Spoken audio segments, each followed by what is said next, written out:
Hello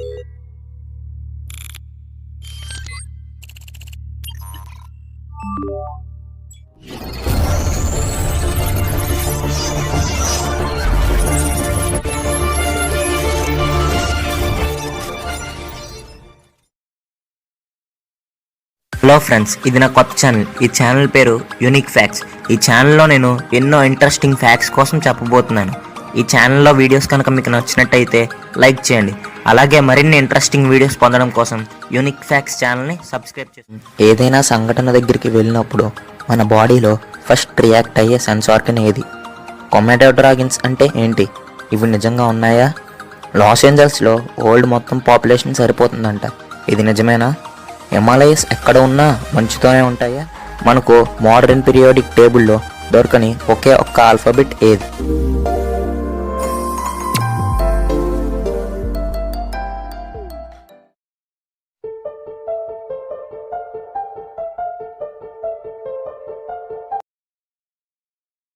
for example, ఒక car accident అయ్యిందనుకుందాం. మనం ఆ యాక్సిడెంట్ని ఏ సెన్స్ ఆర్గన్స్తో సెన్స్ చేయగలం? చాలామంది ఐస్ అనుకుంటారు, కానీ సైంటిఫిక్గా ఆలోచిస్తే మన బాడీలో ఫస్ట్ అండ్ ఫాస్ట్గా రియాక్ట్ అయ్యే సెన్స్ ఆర్గన్ ఇయర్.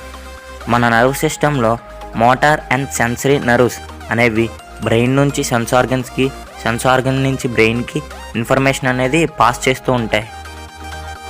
మనకి ఇక్కడ ఒక డౌట్ వస్తుంది, లైట్ అనేది సౌండ్ కంటే ఫాస్ట్గా ట్రావెల్ అవుతుందిగా, మరి అప్పుడు ఐసేగా ఫాస్ట్ రియాక్టివ్ సెన్స్ ఆర్గన్ అవ్వాలి అని. ఎస్, అది నిజమే. కానీ ఐస్ నుంచి బ్రెయిన్కి ఇన్ఫర్మేషన్ పాస్ అవ్వాలంటే 13 to 50 మిల్లీ సెకండ్స్ పడుతుంది. కానీ ఇయర్స్ మాత్రం చాలా ఫాస్ట్గా ఇన్ఫర్మేషన్ని బ్రెయిన్కి పంపిస్తూ ఉంటాయి. అది ఎలా అంటే 0.5 మిల్లీ సెకండ్స్ లోపు. సో అందుకే ఇయర్స్ని ఫాస్ట్ రియాక్టివ్ సెన్స్ ఆర్గన్ అని అంటాం. కొమోడో డ్రాగన్స్, వీటి గురించి మనలో చాలామందికి తెలీదు. డ్రాగన్స్ అని పిలుస్తాం, కానీ ఇవి డ్రాగన్స్ యొక్క జాతికి చెందినవి కావు. వీటిని largest lizard living in the వరల్డ్గా చెప్పుకుంటారు. ఇవి కేవలం ఇండోనేషియాలో ఉండే కొమోడా, రిన్కా, గిల్గి మౌంటైన్, గిల్గి దాస్మి మరియు ఐలాండ్ ఆఫ్ ఫ్లోర్స్లో మాత్రమే నివసిస్తూ ఉంటాయి. అంతేకాదు, వీటిని డామినెంట్ ప్రెడేటర్స్ అని కూడా అంటూ ఉంటారు. ఒక సాధారణమైన కొమోడో డ్రాగన్ యొక్క బరువు దాదాపు 154 పౌండ్స్ వరకు ఉంటుంది, అంటే 70 kgs. అలానే ఇప్పుడు వరకు ఉన్న కొమోడో డ్రాగన్స్లో అత్యంత పెద్దదాని యొక్క బరువు దాదాపు 366 పౌండ్స్, అంటే 166 kgs. ఇవి డీర్స్, పిగ్స్ మరియు పెద్ద పెద్ద వాటర్ బఫెలోని తింటూ ఉంటాయి. ఇవి పొరపాటున మనిషిని కరిచిన గంటలోపు మనిషి చనిపోతాడు. హిమాలయాస్ మంచుతో ఉండడానికి అవి ఉండే ప్లేస్ కారణం అంటారా? జనరల్గా ఎవ్రీ 165 మీటర్స్ ఆల్టిట్యూడ్ పెరిగే కొద్దీ 1 degree సెల్సియస్ టెంపరేచర్ తగ్గిపోతుంటుంది. ఇలా చూసుకున్నట్టయితే ఎవ్రీ 1000 మీటర్స్ ఆల్టిట్యూడ్ పెరిగే కొద్దీ టెంపరేచర్ అనేది 6.5 degrees సెల్సియస్ తగ్గిపోతుంది. ఇలా ఆల్టిట్యూడ్ పెరిగే కొద్దీ టెంపరేచర్ తగ్గిపోవడాన్ని ల్యాప్స్ రేట్ అని అంటారు. ఇప్పుడు టాపిక్లోకి వస్తే, హిమాలయస్ హైట్ అనేది 8848 మీటర్స్. మనం అప్రాక్సిమేట్గా 8000 మీటర్స్ తీసుకుందాం. ల్యాప్స్ రేట్ ప్రకారం ఎవ్రీ 1000 మీటర్స్ హైట్ పెరిగే కొద్దీ టెంపరేచర్ అనేది 6.5 degrees సెల్సియస్ తగ్గిపోతుంది. ఫర్ ఎగ్జాంపుల్, హిమాలయాస్ మనం ఉండే ప్రజెంట్ టెంపరేచర్లో ఉన్నాయి అనుకుందాం. అంటే మనం ఇప్పుడు ఉండే ప్రజెంట్ టెంపరేచర్ 28 degrees సెల్సియస్ అనుకుంటే, హిమాలయాస్ అనేవి 28 degrees సెల్సియస్లో ఉన్నాయి. హిమాలయాస్ హైట్ అనేది 8000 మీటర్స్ కదా. అయితే ఇక్కడ నుంచి 1000 మీటర్స్ ఆల్టిట్యూడ్ పెరిగే కొద్దీ 6.5 degrees టెంపరేచర్ అనేది తగ్గిపోతూ ఉంటుంది.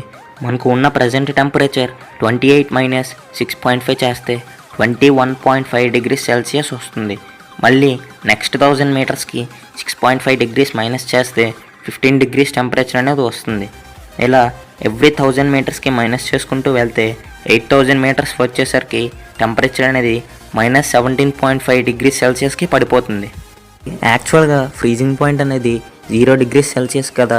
ఇది ఫ్రీజింగ్ పాయింట్ని దాటేసి వెళ్ళిపోయింది, దాదాపు -17.5 degrees సెల్సియస్.